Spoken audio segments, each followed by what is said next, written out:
Before we get started, I want to apologize that sometimes you're going to have to pause to read the text because unless I read every bit of text out straight up for quotes, inevitably I'm going to be talking faster than those quotes going to be on screen. So you can either take my word for it, considering I put quotes on the screen, or pause and read the quotes if you don't believe something that I said.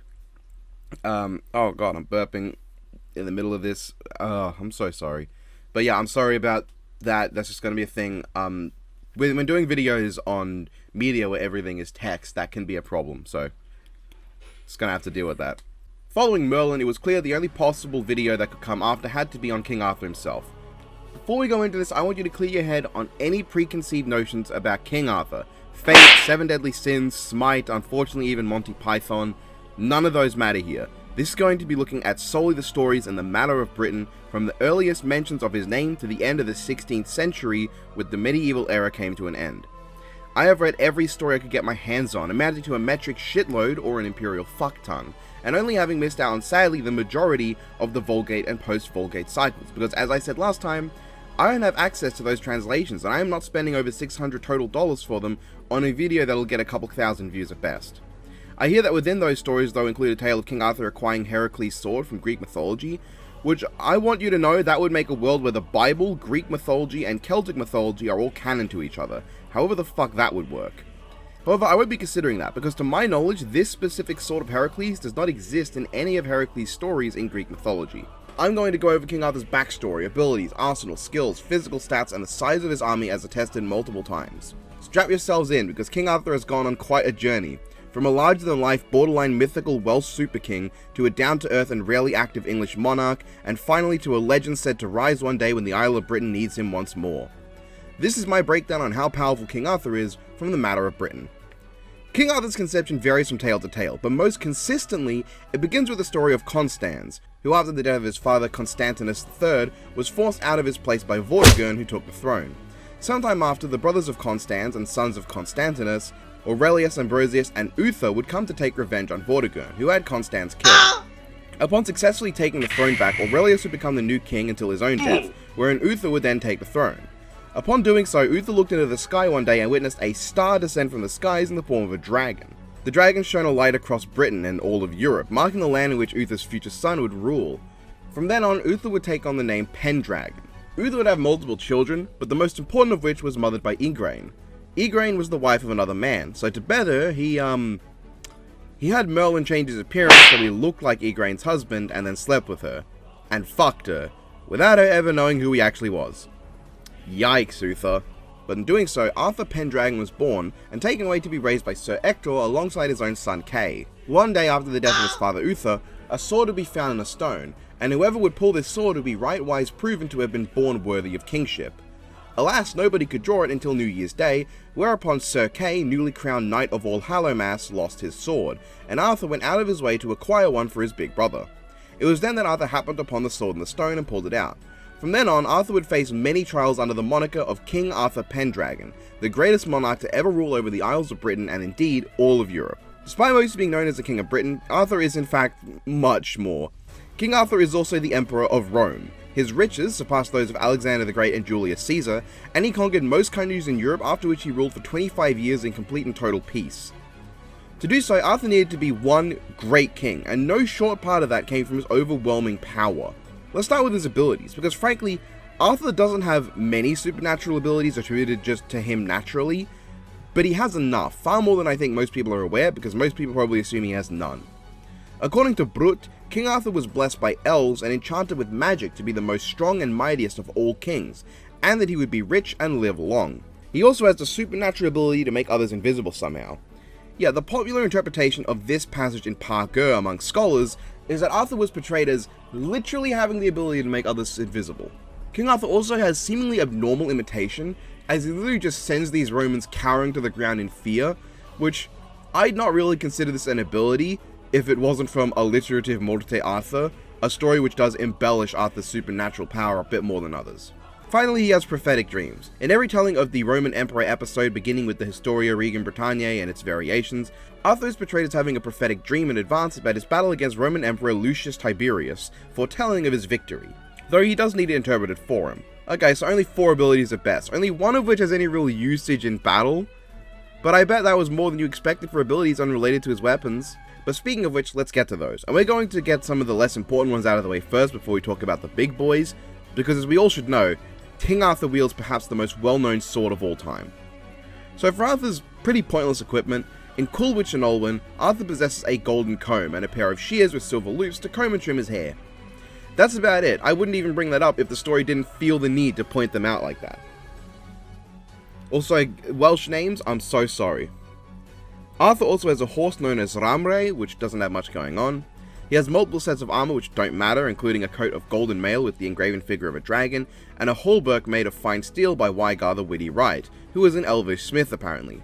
He also wears the helmet Goswit, previously worn by his father Uther, which possesses many gemstones and is encompassed in gold. A helmet encompassed in gold sounds maybe a bit too heavy, because I don't want that on my neck. But then Arthur is a bigger Chad than me, I guess. Arthur also has 60 goblets adorned with gems that make it so no drink within them can be poisoned. 60. He has 60 goblets that are impossible to poison. Fucking hell. And finally, there's Clarent, a ceremonial sword that was stolen by Mordred. This technically is a very potent weapon, but I'm going to save what it actually can do for when we talk about the Knights of the Round Table in the third part of this trilogy. Clarent, just know it is technically part of Arthur's arsenal more than it is Mordred's. But let's talk about King Arthur's important, and let's be honest, more famous equipment. King Arthur is well known for wielding the sword Excalibur, also known by other names such as Caliburn and Carlidfalch. Indeed, all swords given these names are the same, but none of them are the Sword in the Stone. You see, the Sword in the Stone, while noteworthy, is not Arthur's main weapon. In fact, he barely uses it before it's broken in battle. But it is once time referred to as Excalibur, but that doesn't count, because very clearly, the Excalibur from the lake is a different sword in Le Morte d'Arthur when it's referred to as Excalibur. The Sword in the Stone only possesses 2 abilities. It can only be pulled from its stone by Arthur, and it shines as bright as 30 torches when drawn from its scabbard. Other than that, it's basically a normal sword in battle. Excalibur, however, is anything but a normal sword. It is a sacred weapon of God, forged on the Isles of Avalon, and possesses a couple abilities, but really it's just really good at what it does. When wielded by Gawain in the story Percival, Knight of the Grail, it is said to be able to cut through iron as if it was wood, something backed up by its feats. It has shattered through shields and chainmail, sliced people clean in half, cut straight through a helmet at one point, and is literally just named after its ability to cut through steel. It is even referred to as the greatest sword of all time, in a world where Roland's Durandal exists, Durandal being an indestructible sword. So it's really effective at just cutting through shit, even metal. It also seems to have some manner of supernatural light and flame. Not only does drawing it from its scabbard cause the serpents on the sword to spit fire, but the sword is also said to flame like burning bronze and shines like the sun. However, that's really all there is to Excalibur. I'm serious, for as famous a weapon as it is, it's not really that special in terms of abilities. Mostly it's just really sharp, able to cut metal as easily as any other sword would cut wood. And to be honest, Arthur's other weapons, while noteworthy, don't have much going on either. His lance, Rongominiad or Ron or Rongomiant, is a sacred spear of God, a hard and broad lance fit for slaughter, but its only noteworthy feat is it was able to impale Mordred's body. Yeah. His sacred dagger of God, Carnarvon, was able to... I'll read this quote directly. Arthur seized the entrance of the cave, and from that entrance lunged at Hag with Carnwenan, his knife, and struck her across the middle until she became like 2 buckets. What the fuck does becoming like 2 buckets mean? Arthur's shield Wenepcuthagernerd, also known as Prydwen, is presumably holy as well, as it's mentioned alongside his other equipment, and features the image of the Virgin Mary affixed to it so that Arthur may kiss it in battle to empower himself. It is actually capable of blocking a blow from Excalibur when wielded by Accolon, which I think is noteworthy at least. The sword can cut through other shields, but this one can withstand it. While Arthur's horse is nothing special, his dog Carval is a hunting dog who killed a boar... I'm going to give this a genuine go. Ysgithurwyn, who is supernaturally powerful. And Arthur possesses a plaster belonging to his sister Morgan, which can heal any wound if applied to it every day for a week. But nothing compares to his last 2 pieces of equipment, the one that's likely more well known to some of you being the Scabbard of Excalibur. So long as Arthur has the scabbard, he will never lose blood and never be sore wounded. He can have as many wounds upon him as he may, and he will still stand. When Sir Accolon had it, Arthur was literally unable to make him bleed with any of the blows he lay upon him. It functionally makes Arthur completely unkillable, within the context of his world. He will not bleed out, and killing him through just wearing him down or wounding his body will not work. Now, it's unclear if this would stop decapitation from killing him, but given that Morgan possesses the ability to enchant Sir Bertilac to the extent that he can survive decapitation, but Morgan thought the scabbard was a better defense for her beloved Sir Accolon than that enchantment, I think it would make most sense if, yes, it would allow Arthur to survive beheading. Vaporization though, that'd probably fucking kill him, but also if you just take the scabbard away from him, he dies. Well, no, but he's a lot easier to kill now. But even killing King Arthur might not matter, when he has Prydwen, not his shield, but his ship, which is why I refer to his shield always as Wenepkutaganer, because Prydwen is confusing, because I want to refer to his ship with that. In the story of Pryd Arnwen, it's capable of just travelling to and from Arnwen, the other world of Welsh mythology. Essentially, Arthur's ship can just sail into and out of the afterlife at will. No wonder he's believed to be in the Isle of Avalon resting for when we need him despite dying. This motherfucker can just come back from the dead at will if he wants to. Why haven't you done that, you prick?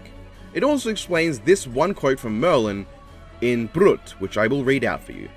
So long as is eternity, he shall never die. The while that this world standeth, his glory shall last, and he shall in Rome rule the Thames. All shall bow to him that dwelleth in Britain. Of him shall gleemen goodly sing.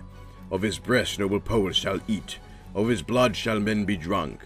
From his eyes shall fly fiery embers. Each finger on his hand shall be a sharp steel brand. Stone walls shall before him tumble.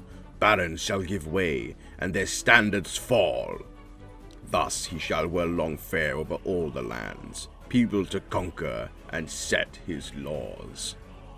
These are the tokens of the sun, that shall come of Uther Pendragon, and Ygraine. This speech is full secret, for yet neither it knoweth, Ygraine nor Uther, that of Uther Pendragon such a son shall arise, for yet he is unbegot, that shall govern all the people. But Lord, quoth Merlin, now it is thy will that forth I shall go to the host of the king. Thy words I will obey, and now I will depart, and proceed I will for thy love to Uther Pendragon, and thou shalt have the land that he set thee in hand. Apparently, so long as eternity, so long as the world stands, he shall never die. Which to me says that as long as there is a world for him to return to from the afterlife, he will return. Well anyway, that's Arthur's arsenal. Very expansive, but only a few pieces really matter. But the ones that do really fucking matter, and make Arthur a powerhouse. But none of this would matter if he wasn't skilled enough to stop someone from simply disarming him. But King Arthur is absolutely one of the most skilled fighters in his setting. Though he wasn't raised in knighthood from his youngest days, Arthur has experienced a ton of battles and managed to fight on par with knights who have shown incredible skill. King Arthur has managed to fight demonic firebrands alongside Lancelot and Gawain, wrestled a 30-foot tall giant as large as a whale who killed 500 knights in his own, is stated to be able to defeat 50 men in battle with just the flat of his hand, single-handedly defeated 3 companies of soldiers, and battled witches and dogheads by the hundreds. Within 2/3 of his life, he had fought many battles and never lost a single one. In a single night, he killed 470 Saxons, and perhaps most impressively, in one night he killed 940, sometimes attested to 960, all by himself. His skills are so great that he is considered a match for Gawain, and only behind Lancelot and Percival. He has lost to Tristan in a fight, but he has also beaten him in a joust and managed to give Tristan trouble and match him fairly in a direct fight, even though he ended up losing. And Tristan was able to fight Lancelot for fucking ages in a one-on-one battle. So King Arthur is easily one of the most skilled and capable fighters in the matter of Britain, which of course raises the question, how strong is King Arthur? This is a doozy because there is a lot to go over. Now I want you to keep in mind, Arthur was able to match Tristan for a while, giving him scaling to Tristan, and as a result Lancelot, Percival, and basically every single knight of the Round Table other than Galahad, who is kind of the ubermensch of the party. Here's where I will go over all the major feats and calculations that I have for the matter of Britain, so buckle up, here we go. Starting with strength, Arthur doesn't have many direct feats. He can deliver blows that are able to destroy walls, and he can block a blow that made an entire mountain ring like an anvil. But that's really it. Other characters, however, do have notable feats, and special thanks to Phantom Falcon for most of these calcs, and for the upcoming one, Big Speedy. You know who you are. So the first character we have to look at is Kay the Seneschal. Kay is kind of a joke that everyone scales to in later stories, so this scaling applies to basically every Knight of the Round Table. Kay is considered as strong as 100 men, and possesses two supernatural abilities of note here. One is that no matter how heavy the rain is around him, he will remain completely dry. What this means is that essentially, Kay's body temperature is so high that water literally turns to steam before touching him, and in the greatest of colds he can act as a fire for others. On its own, that's only war level as an ability, the energy necessary for him to be like that. Of course, keep in mind that is way beyond what any normal human would be capable of doing with their greatest punch, and this is just Kay standing there. But this power would still be active when he activates his other ability, the ability to grow as the tallest of the highest trees, or something like that. With that in mind, Kay's body would need to be able to store enough energy to be able to output 2.3 tons of TNT within the large building range, and that's just Kay standing there. He stands with more force than anyone could punch in the real world before growing giant. I should also mention this isn't every feat because there are others, but those are not calced and they're less important, and I'm saving them for the Knights of the Round Table video, so each night I can talk about their own individual feats. Just know that all the knights have superhumanly strong feats, so let's make it clear, nobody on the Round Table is a normal human. Don't ever let yourself think that. They have done shit like cut through metal, just casually, and snap chains. They're not normal people. As mentioned, Arthur has also defeated a giant the size of a whale, who is meant to be one of the strongest giants in the setting, and other giants have been shown to be capable of wielding trees as weapons, and other knights could kill them. Along with that, in Le Morte di Arthur, Sir Balin delivers the Dolorous Stroke. Now, while this stroke is treated as special, I think it should be noted that it's still scalable to me. Not only are other Dolorous Strokes landed in the story and mentioned, but Lancelot is also considered above Sir Balin, and while Arthur is not as strong as Lancelot, he was still a match for Tristan, who is himself as strong as Lancelot. So Arthur should not be that much lower than Lancelot. The Dolorous Stroke was so powerful that it completely collapsed the castle that Balin was within from the sheer force of it. That would be around 3.63 tons of TNT, within the same range again as building level. As is the feat of the Dragon Knight of Percivalis. He was able to burn down castles and forests, the latter of which would require upwards of 3.571 tons of TNT to accomplish. So very consistently, building level is certainly possible, but there are some other bigger, more noteworthy feats. All coming from Coleridge and Olwen, the oldest surviving Arthurian story, which does portray Arthur as more mythically strong than normal. To start, there are two knights of Arthur's court that are never mentioned as being special, but have crazy feats.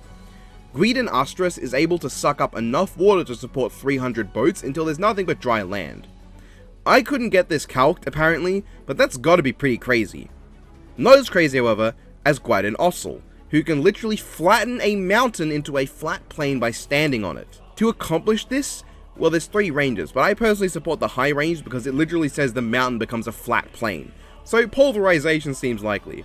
Around 21.44 megatons of TNT, and at minimum it's still within the kilotons range, which is fucking insane. That's him standing. Other high range feats of note are also Sir Clamydos could kill a lion that resonated mountains with its death cry, the dragon of St. Ephraim destroyed an entire shoreline and shook far off lands with its own cry, and finally, there's Twitch Twirith, who I still don't know how to pronounce, but Twitch Twirith sounds right.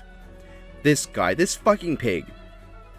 The only reason that anyone even knows that Twitch Twirith is there is because overnight, with nobody noticing, he completely destroyed 1/3 of Ireland. And he later does this again and wipes out 1/5 of Ireland as a side effect of fighting people. If we take this literally, then on multiple occasions, Twitch was outputting a lot of power, within the range of 6.35 gigatons of TNT, and the 1/5 of Ireland one still gets to 3.8 gigatons of TNT, either of which is enough to obliterate an island, and Arthur was able to fight Twitch Twirith alone for 9 days and nights. Of course, you can interpret this as Twitch running around Ireland so fast that he destroyed 1/3 of the towns and cities and fortresses in a single night, which would still be a building and higher level feat, possibly still within town regions of power if he's obliterating massive castles. But then it'd be a speed feat instead. Speaking of speed, let's get to that now, since I've said what I'd need to for strength. When it comes to speed feats, knights are routinely capable of moving faster than sight, thought, and capable of intercepting thrown objects. Bedivere can catch a thrown spear heading towards someone next to him, and with one arm is faster than 3 men. Sir Gawain could cut down 4 people faster than someone can count to 4, however that works. Cleges is apparently faster than a top driven and lashed by the whip, whatever that means. Percival was capable of reacting while on the back of a horse that can make a 3 days travel in less than a night, which is more than 6 times the speed of a regular horse. Morion can slice a thrown spear out of the air, and Escalados is faster than an eagle. Taking that last one literally, in the UK, the white-tailed eagle is capable of flying at 321 km per hour, and that horse that's 6 times the speed of a regular horse, multiplying the average speed of a horse by 6 would net you a speed of 528 km per hour. Both are faster than the speeds that spears can be thrown at, which is around 150 km per hour. So that's all pretty consistent. But none of that matches Sir Tristan, who dashed so fast that it seemed like a flaming fire was about him. While that can be flowery language, multiple times in Le Morte d'Arthur are things described as hitting so hard they cause sparks or flames, so there is a precedent that physical action is capable of causing ignition. And this is definitely not where in the story Tristan is at his most violent or aggressive. It would be weird if this was meant to represent Tristan being at his angriest when this is not the moment where he's at his angriest. Taking this literally, he would have to be moving over Mach 5, hypersonic speeds. But with that Quidditch feat, well, if we were to interpret that as speed instead of strength, he travelled the surface area of a third of Ireland within a single night, roughly Mach 21.71, wiping out towns, forests, mountains potentially, and destroying a fifth of Ireland, which he did even less time later, is still Mach 10. That's a fast pig. But now let's get to durability. Take whatever end for attack potency you're happy with and use that. If you go with Quidditch, well, he scales both to attack and durability because he took hits from Quidditch. Anyway, for other stats, Arthur has incredible stamina as well and pain tolerance. He was able to fight against Sir Accolon, who had both Excalibur and its scabbard at the time. Despite the fact that he was bleeding so much that it was a marvel he was even standing at all, Arthur was still fighting, despite the fact that every single blow Accolon delivered had caused Arthur to bleed. And as said, Arthur can fight for 9 days and nights straight and come out fine. Arthur has successfully won every campaign he went on, including the Battle of River Glenny, the 4 battles of River Douglas, the battles of River Bassus, Wood Celadon, Grunion Castle, City of Legion, River Tratreroit, Mountain Greguon, and Baden Hill. He won in the Siege of Colgrin, Lake Lomond, defeated the Roman Empire led by Lucius Tiberius, and won the Battle of 11 Kings after only just drawing the sword from the stone like a couple days ago. He is destined to be a king on par with 8 others: Alexander the Great, Julius Caesar, Sir Judas, Judas Maccabeus, Joshua, King David, 2 others that go unnamed. I don't know how impressive half of that is. It goes without saying, King Arthur is highly accomplished. Other random tidbits I have for you are as follows. He was once a tyrant, lazy, and a simp. God once healed a she-wolf from him. His hall in Camelot is known as Inghangwan. He once witnessed 2 suns shining at once. He immediately saw through Mordred's attempt to deceive him with a disguise. And he sent every child born on May Day to death once, some of which were under 4 weeks old. Yikes. Now let's talk about his army. Not the round table, we'll talk about that another time, just the amount of regular soldiers he can bring. The kings beneath him for the Feast of Pentecost in Le Morte d'Arthur brought with them a total of 622 knights, just for a feast. In Cleges, Arthur casually sends out 5,000 knights to back someone up, and on a whim can fill 4,000 ships with men. 4,000 ships, which if let's say there are only 10 soldiers per ship, is over 40,000 knights. And it's not just Arthur, even a knight of the round table like Sir Gawain can on a whim throw out 50,000 men. And in Brut, Arthur just casually called upon 93,000 knights to be sent to various areas. In Le Morte d'Arthur, he also scroungers up 110,000 men on a whim, super early into his reign as king too. And the battle against Rome in the Historia Britanniae, Arthur is described as coming with an army of 183,200, but potentially uncountable. I hit the mic. Potentially uncountable. Holy crap. Obviously, 100,000, nearly 200,000 in the modern day is not much, but for precedent back then, Julius Caesar had a loyal army of 50,000. Arthur can call upon nearly twice that amount on a whim, and if he has enough time, his full-size army is nearly 4 times that. And I think that is it. Arthur is comfortably large building level, but I'd be willing to put him up in the city ranges and around Mach 5, depending on interpretations of Twitter's Twitterth. He is either within the island range of AP or Mach 21 range of speed. You can decide which one you want him to be, if you want him to be faster than Mach 5 or stronger than city level. His abilities include invisibility, prophetic dreams, a form of immortality and invincibility, the capacity to return from the dead, very slow regeneration, light and fire manipulation, and the ability to return from the dead. Why did I say that twice? I wrote that twice in the script. Am I missing anything? In Celtic mythology, Arthurian is the name of the otherworld, the afterlife. Many individuals are said to exist there, including King Arthurian. However, there is another name for this king, one who appears in Arthurian text. Gwyn ap Nudd. In Culhwch and Olwen, Arthur summons Gwyn ap Nudd to his side twice. Normally, this would not be considered anything supernatural. You would assume summon just means calling to his aid. However, only twice in this story is the Welsh term for summoning used, and only ever to refer to Gwyn ap Nudd, an explicitly supernatural entity that exists in another realm entirely. This has led some scholars to believe that there is a specific summoning in a more supernatural sense intended by this wording. If that is the case, King Arthur is capable of summoning through unknown means the Celtic king of the otherworld to his side, a psychopomp who brings the souls of the dead who died on the battlefield to the afterlife. For this, we will not be considering any feats accomplished by the similar figure of Arthurian, but will consider him separate. In fact, we don't need any other feats. Gwyn ap Nudd is the single most powerful thing in Arthurian canon that is not directly connected to the Bible, which is not to be factored into verse debating full stop. In Culhwch and Olwen, Gwyn is described as having the fury of all the demons of Arwen placed into him by God, because if they weren't in him, they would completely destroy the world. These demons are the totality of all demons in the otherworld. They can destroy the planet, and they are within Gwyn ap Nudd's very body.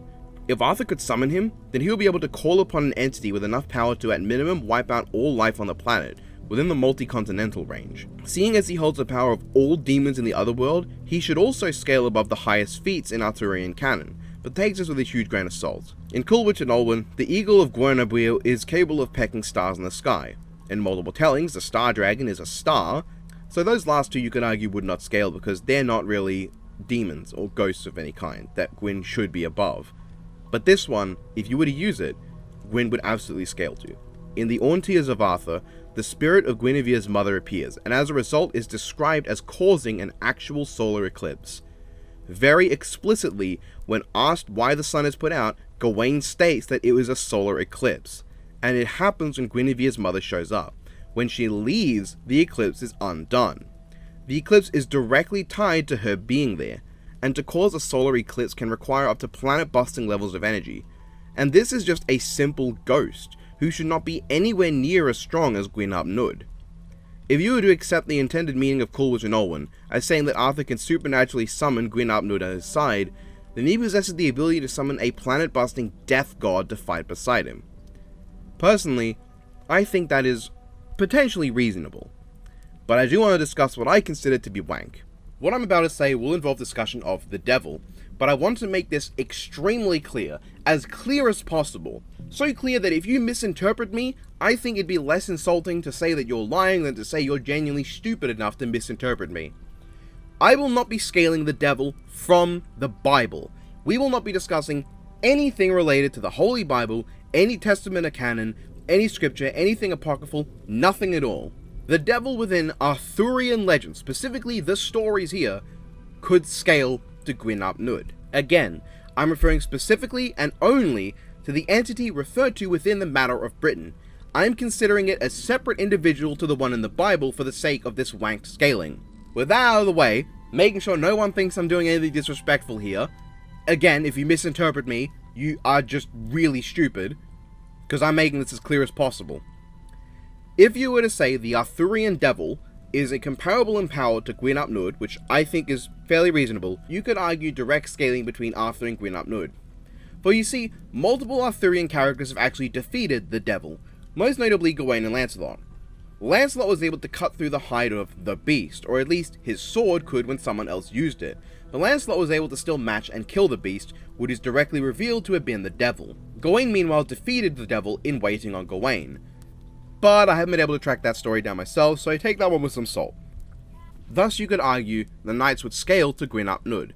Combine that with the fact that Gwyn ap Nudd was apparently someone who could not take on Twitch alone, implying that Twitch is more or equivalently powerful to Gwyn ap Nudd, and Arthur directly scales to Twitch, you could make the argument that King Arthur directly scales to multi-continental to planetary ranges of power. I personally would not go down this route myself, but I did want to bring it up in case anyone out there thinks that it's reasonable enough within their own accepted range of scaling and feats. To which I say that is fine.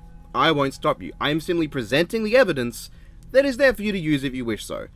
I personally would not argue for this scaling. I think that Gwyn ap Nudd makes sense to be more powerful than the rest, especially because he's the only one who could take Twitterth apparently, but he couldn't take him alone.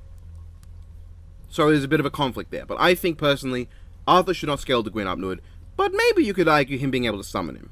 There we have it, my somewhat comprehensible rambling on King Arthur power scaling. Next time I'll be looking at the Knights of the Round Table, their own feats, their abilities, and their arsenals. In terms of scaling though, most of them scale to the feats mentioned here, so it'll mostly be about their unique attributes instead of their stat lines, and I'll see you guys then. Ah, well, so I guess that was the big one. I don't actually know if this is going to be bigger than the Knights of the Round Table. Probably not. There's a lot to say, I think, with the Knights of the Round Table. My notes were like 20 odd pages of the Arthurian notes for King Arthur, and the other like 80 were the rest of the knights. Yeah, there were a lot of notes I had to take, because like obviously there's a lot to talk about. I will bring up, because I saw it in the comments, that someone was talking about in Le Morte di Arthur, and I think the Vulgate cycle interpretations too. Arthur has a dream about the questing beast where he sees Morgan like destroy the realm. That's not literally an interpretation that Morgan can destroy an entire realm.